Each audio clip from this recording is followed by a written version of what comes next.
Hi friends, this is అపాజియాకిరి. Welcome back to Telugu icon channel.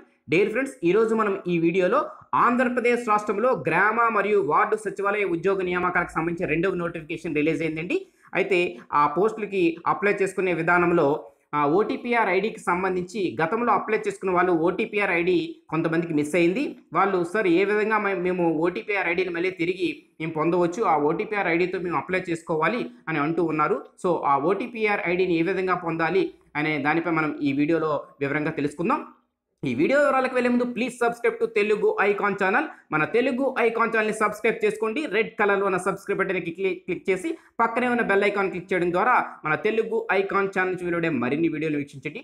Okay friends, మనం వివరాలకు వెళ్ళినట్లయితే చూడండి, మనకి గ్రామ మరియు వార్డు సచివాలయ ఉద్యోగాలకు సంబంధించి నోటిఫికేషన్ వెలువడింది. దాదాపు 16,747 పోస్టులకు సంబంధించి నోటిఫికేషన్ రిలీజ్ చేశారు. అయితే వీటితో పాటు ఇంకా పోస్టులు పెరిగే అవకాశం ఉంది. మరొక 300 సచివాలయాలు కొత్తగా ఏర్పాటు కాబోతున్నాయి.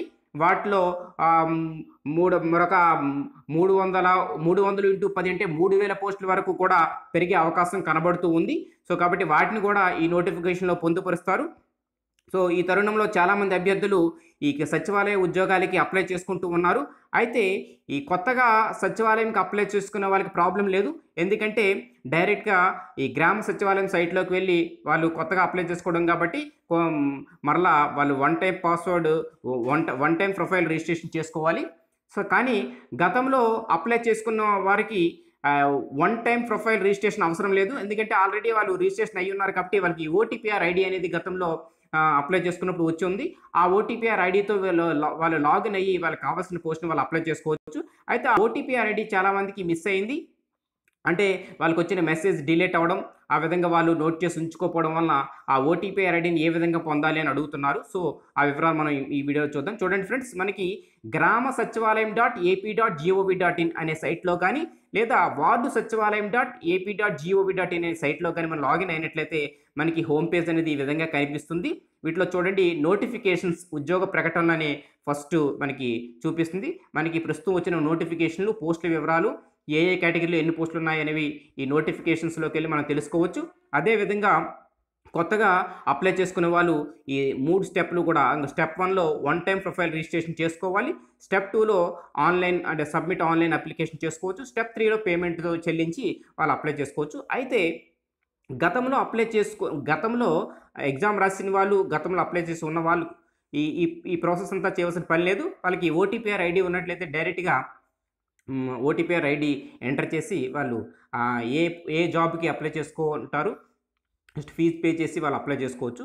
అయితే చూడండి ఫ్రెండ్స్, మనకి ఈ ఓటీపీఆర్ ఐడి అనేది చాలామందికి మిస్ అయింది. అది ఎలా తెలుసుకోవాలి అంటే చూడండి, మనం ఇలా కిందకి వెళ్ళినట్టయితే ఈ పేజ్లో క్యాండిడేట్ సర్వీసెస్ అనేది కనిపిస్తుంది కదండి.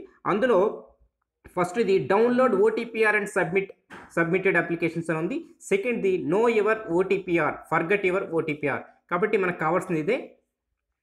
మీకు ఈ ఓటీపీఆర్ ఐడి కావాల్సినప్పుడు ఈ సెకండ్ లైన్లో ఉంది కదా, నో యువర్ ఓటీపీఆర్ ఐడి, దాని మీద క్లిక్ చేయండి. దాని మీద క్లిక్ చేసినట్లయితే పేజ్ ఇలా ఓపెన్ అవుతుంది. Know your OTPR details. ఇందులో మీరు మీ మొబైల్ నెంబర్తో కానీ ఆధార్ నెంబర్తో కానీ మీరు ఎంటర్ చేసి మీ ఓటీపీఆర్ ఐడిని పొందవచ్చు. చూడండి, మీకు ఫర్ ఎగ్జాంపుల్ ఒకటి చూపిస్తాను. మీ మొబైల్ నెంబర్ ఈ పేజ్లో ఈ 3 కాలమ్స్ కూడా ఫిల్ చేయాలి. మీ మొబైల్ నెంబర్ ఎంటర్ చేయాలి. ఫర్ ఎగ్జాంపుల్ నేను ఒక నెంబర్ని ఎంటర్ చేసి చూపిస్తున్నాను మీకు. చూడండి,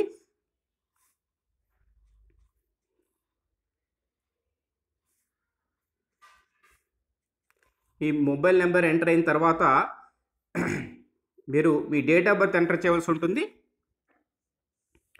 మీ డేట్ ఆఫ్ బర్త్ ఎంటర్ చేయాలి. ఈ విధంగా డేట్ ఆఫ్ బర్త్లో ఇయరు, నెక్స్ట్ మీ మంత్, ఏ మంత్లో జన్మించారు అది, నెక్స్ట్ డేటు ఎంటర్ చేసిన తర్వాత చివరిగా వెరిఫికేషన్ కోడ్ అనేది ఎంటర్ చేయాల్సి ఉంటుంది. వెరిఫికేషన్ కోడ్ ఇక్కడ మీకు చూడండి, ఈ వెరిఫికేషన్ కోడ్ అనేది ఇక్కడ చూడండి 7HEZ అని ఉంది కదా క్యాప్స్ లెటర్లో, అది మీరు టైప్ చేయాలి. 7HEZ అనేది టైప్ చేయాలి. టైప్ చేసి గెట్ ఓటీపీ అని మీరు గెట్ ఓటీపీ కొట్టినట్టయితే మీకు చూడండి, ఓటీపీ కొట్టినట్టు మీకు ఓటీపీ వస్తుంది మీ మొబైల్కి. అంటే మీ రిజిస్టర్డ్ మొబైల్ నెంబర్, గతంలో ఏ నెంబర్ ఇస్తారో దానికి ఓటీపీ వస్తుంది. ఆ ఓటీపీని మీరు ఎంటర్ చేయవలసి ఉంటుంది. చూడండి, ఇక్కడ ఎంటర్ ఓటీపీ అని కిందన ఆప్షన్ ఉంది కదా, కిందన బాక్స్ ఉంది కదా, ఆ బాక్స్లో మీరు ఓటీపీ ఎంటర్ చేయవలసి ఉంటుంది. మీకు ఓటీపీ, ఈ అభ్యర్థికి వచ్చిన ఓటీపీ నేను ఎంటర్ చేస్తున్నాను. ఇది ఓటీపీ ఎంటర్ చేసి సబ్మిట్ కొట్టాలి. సబ్మిట్ కొట్టినట్టయితే చూడండి, మీకు ఈ విధంగా చూడండి, సబ్మిట్ కొట్టినైతే ఈ విధంగా ఓపెన్ అవుతుంది. మీకు నో యువర్ ఓటీపీఆర్ డేటా చూడండి, candidate name, OTPR ID, date of birth, community, mobile number, gender open అవుతుంది. సో ఇందులో మీకు కావాల్సింది ఓటీపీఆర్ ఐడి. చూడండి, ఓటీపీఆర్ ఐడి ఓపెన్ అవుతుంది. VSWS 500499709 ఇది మీ ఓటీపీఆర్ ఐడి. ఈ విధంగా మీ ఓటీపీఆర్ ఐడిని తిరిగి మీరు పొంది, ఈ ఓటీపీఆర్ ఐడి ద్వారా మీరు ఈ సచివాలయం సైట్లో లాగిన్ అయ్యి మీరు ఇప్పుడు ఈ నోటిఫికేషన్ ద్వారా వచ్చిన ఉద్యోగాలకు అప్లై చేసుకోవచ్చు. ఇది ఫ్రెండ్స్ ప్రాసెస్. మీకు ఎవరికైనా తెలియనట్లయితే ఈ వీడియో ద్వారా తెలుసుకోవచ్చు. అదేవిధంగా మీ ఫ్రెండ్స్కి ఎవరికైనా తెలియనట్లయితే ఈ వీడియోని వారికి షేర్ చేయండి, వారు కూడా తెలుసుకొని అప్లై చేసుకుంటారు. Okay friends, thank you. ఈ వీడియో నచ్చితే ప్లీజ్ లైక్ చేయండి, మీ ఫ్రెండ్స్కి షేర్ చేసి సబ్స్క్రైబ్ చేసుకోమని చెప్పండి. Okay friends, thank you, bye.